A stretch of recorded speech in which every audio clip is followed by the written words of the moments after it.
boys and girls, and welcome to the concession stand here on the KB Radio Network. I am your host, Kevin Reed, and this is the review of House of the Dragon, Season 2, Episode 5, entitled Regent.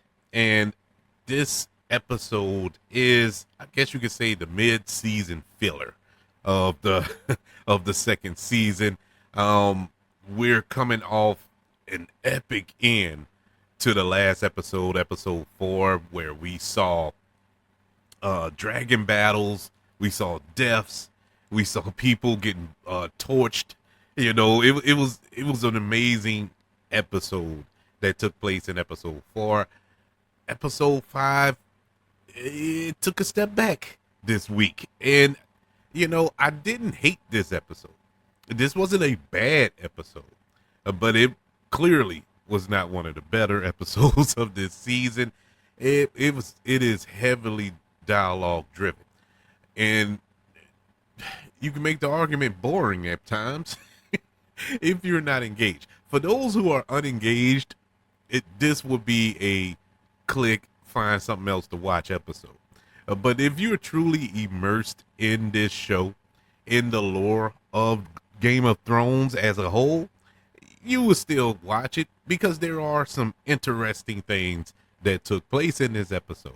Some real good acting in scenes in this episode, and you know, so on and so forth. We're gonna go through it bit by, well, not bit by bit, I take that back, but we're gonna touch in on some plot points that went on during this episode that followed up that epic battle from last week. We know last week we saw the tragic death of Rhaenys, and it's one of those deaths that stuck with me, if I could talk, stuck with me all week. And it just, I don't know what it was. It didn't hit me last Sunday when it happened. I mean, it hit me to the point I'm like, man, it's messed up. But after I thought about it, and I thought about how Eve Best put in an awesome performance as Rhaenys, and we're going to miss that going forward, and how essential that character is in Rhaenyra's reign, and how the blacks are going to move forward without her, and not to mention Corlys, her husband. You know, how is he going to react and everything? It started to get to me all week. I was like, oh man, that really stinks. And her dragon, Meleys, that perished as well, which is the biggest dragon on the black side. And so this was like a double whammy. You know, losing one of their better fighters and warriors and leaders along with their biggest dragon. And so that was a 1-2 punch that Rhaenyra wasn't expecting. Nobody was expecting. Let's not forget that trap was laid out for Rhaenyra. Rhaenyra was going to go, but Rhaenys went in her stead. She volunteered to go in her stead, and look what happened. Also, that took place in that battle, we got somebody who wished they were dead, who's probably wishing that they were dead, and that is King Aegon. I mean, he got torched by his own brother. You know, what took place, he probably would be dead right now. Now, when that episode went off last week, I thought he was dead. But lo and behold, he's still alive, barely. And I mean, barely alive. He is burnt to a crisp, multiple fractures and broken bones and internal injuries, and they don't have x-ray machines and MRIs back there in Westeros, so they're basically just leaving it in God's hands at this point. And he is just toe up from the flow up. Also, his dragon Sunfire has perished, but he would have been dead had not Kristen Cole walked up on Aemon. I think Aemon was going to do him in. He was going to put him out of his misery. Because let's not forget, Aemon was sheathing his sword. Or at least he sheathed his sword when Kristen Cole walked up. And so I think he was going to kill Aegon. for reasons that played out in this episode. But this episode opens up very somber. You know, we did get some mourning here. It opens with uh, Lord, Corliss. I couldn't think of his name. Corliss walking to his throne, just distraught by the death of his wife. And I mean, beautiful act. I love acting that's in between the words, you know, that it's all emotions. It's emoting your feelings through facial expressions and, you know, things of that nature. I love that's acting to me, and I get joy out of that. I get as much joy out of that as I do for huge action, exploding cars and buildings type scene, you know, and that's just me. But I loved his emotion. You felt the weight when he was walking up to the throne, and you felt like he had the weight of that whole castle on his shoulders as he was walking. The devastation, the pain, I mean, the hurt, all that just wrapped up in one, and he's just sitting there without his wife. You know, it was heartbreaking. Then we get a quick little flash of Rhaenyra as she kind of mourns as she looks off into the sunset or the sunrise, whatever the sun was, whatever direction the sun was going. But she was looking off into the distance, hurt and devastated by the death of Rhaenys. And, you know, I like that. I like that they acknowledged that they had that. But part of the reason why this episode was a little disappointing to me, it wasn't enough of that. We got a couple of more scenes with Corliss, and of course, obviously, he's still devastated. But from anybody else, nobody else really felt the pain of Rhaenys. Rhaenys' death. I felt like Allison should have had a bigger reaction or more of a reaction to her death because, you know, at the end of the day, they did have a level of respect for her, and she had a level of respect for Rhaenys. But I guess she was occupied. You know, her well done son had returned back to the castle. So I guess her mind was elsewhere. You know, and this was another part that I loved about this show. And look, as much as I was disappointed by this episode, they had so many good scenes sprinkled throughout that just makes it a exceptional episode. One of the great scenes after they had paraded Malice, the dragon's head, through the streets of King's Landing, and you know, making a spectacle out of it that the king slayed the dragon and slayed Rhaenys and all this here, and Allison is standing looking over this little processional, and she's standing there with Aemon, and she looks over at Aemon and sees the dagger that Aegon has, or at least he had. And so she's starting to be a little skeptical, you know, like, okay, what really happened to Aegon? What happened here? And she never says anything, but you can see the wheels turning in her head. Once again, the acting, the emoting through without words.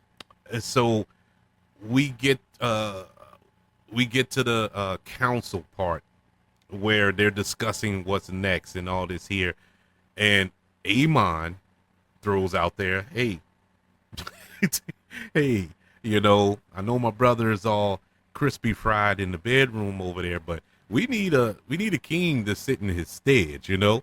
We need somebody that's going to sit in his stead. And so we have Allison. She steps up. You know, she steps up to take the reins, and everybody on the council disagrees. Even Larys, which was shocking. He went against Allison, which was funny. You know, she was crushed by that, you know, and Kristen Cole, he's just cowering in his chair like a little wimp. You know, he's not saying anything, but after it's all said and done, they all agree that Amon should sit at the head. He should be the interim king, if you will. And so he proudly walks up, takes his seat at the head of the table, and oh my God, we want to talk about a beautifully directed scene. And what makes this beautifully directed, the camera never moves. Well, it does, it just subtly zooms in on Olivia Cook's face as she's sitting there, and Amon is throwing out all these strategies and taking control of the situation and the council and bouncing these strategies off of, and she realizes in that moment, at least this was my interpretation of it, it can come out and be completely different, which this show has done before, but you could tell at that moment it registers to her that this was all basically a coup. This was set up for Amon to be the king. And the, just her face, the way she was staring at her son, knowing that her son put a plot together to kill her other son or incapacitate her other son just to sit at the throne. It was a beautifully directed scene, beautifully acted scene and written scene. It basically saved the episode.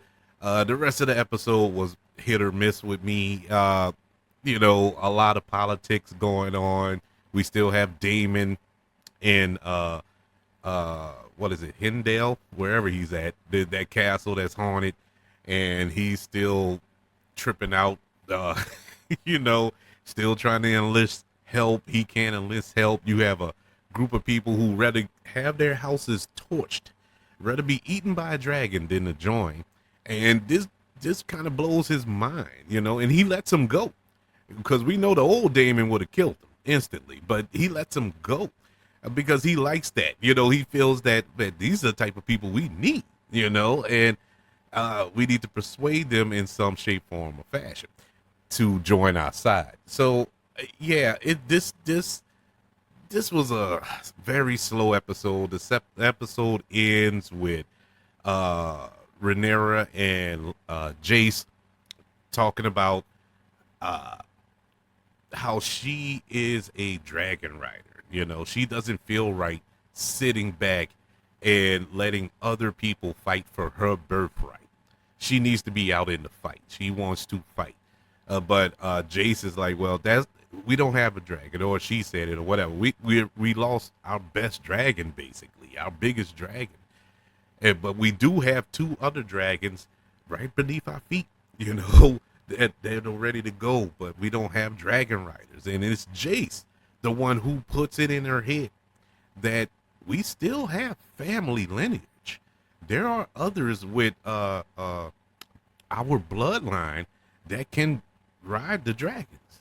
It's not out of the realm of possibilities that there are more of their family scattered about. And we met two of them. There's the blacksmith who, the one with the sick child, and the one who had asked Aegon, like in episode 2, maybe 1 or 2, for more funds to continue to build the weapons and stuff like that. Yeah, he's part of the lineage. I do know that. And the other one who said who was at that bar, and he flat out said that he's the bastard son of a Targaryen. And so that's 2 there. And so they're out there. They just have to find them. And she looks back and she sees that, yeah, we have records of it. We do have records. We have a family tree that I just got to climb and find the right branch. And agrees with Jace that it's a mad thought. And the episode ends. I think it's a great setup. This show does a great job of doing that. It's a great setup, but nothing else happened in this episode. Absolutely nothing. It was dialogue heavy, I guess it was the fact we're coming off of the high of watching a dragon battle, 3 dragons going at it, and then to get this bleh episode and under any other circumstances would be a very entertaining episode, but it just had the unfortunate luck of following up that Dance of the Dragons. And, you know, it is what it is. It just felt filler. But at the end of the day, it did do a good job of pushing the story along, pushing the storylines along. Uh, uh, you know, some twists and turns here, some reveals here, and I honestly think that Allison is the X factor here because everything is starting to crumble for her. You know, she learned the truth a few episodes ago that her son wasn't the heir. You know what, she misheard Viserys. That wasn't what he meant. And so all of that's in her head. You know, the death of her grandson, her father being exiled, and her son being roasted like some Popeye's chicken. You know, it's just and her other son being this tyrant in a sense. So her world is starting to come to an end. Oh, by the way, Kristen Cole, that she's probably pregnant for, and she's trying to miscarry, and so there's that as well. And so her world is coming apart. So what she's gonna do going forward, we shall see. We shall see. Like I said, this wasn't the best episode, but it was entertaining at parts. I would like to know what you thought of episode 5 of House of the Dragons season 2. Let me know by email. Email the show, kbradiopodcast@gmail.com. Also, you can search for the show on all social media platforms. Just search for the KB Radio Network, and that includes YouTube. Subscribe to the KB Radio Network channel and like this video if you don't mind. Don't forget about the 5 stars, the reviews, and sharing this show. If you're listening on Apple Podcasts, Spotify, iHeartRadio, wherever you are currently listening to the concession stand here on the KB Radio Network. Everybody, thank you for joining me for this review of House of the Dragon Season 2, Episode 5. Can't wait to speak to you next week for Episode 6. Want you all to know that I love you. Continue to love everyone, and until we speak again, you all be blessed.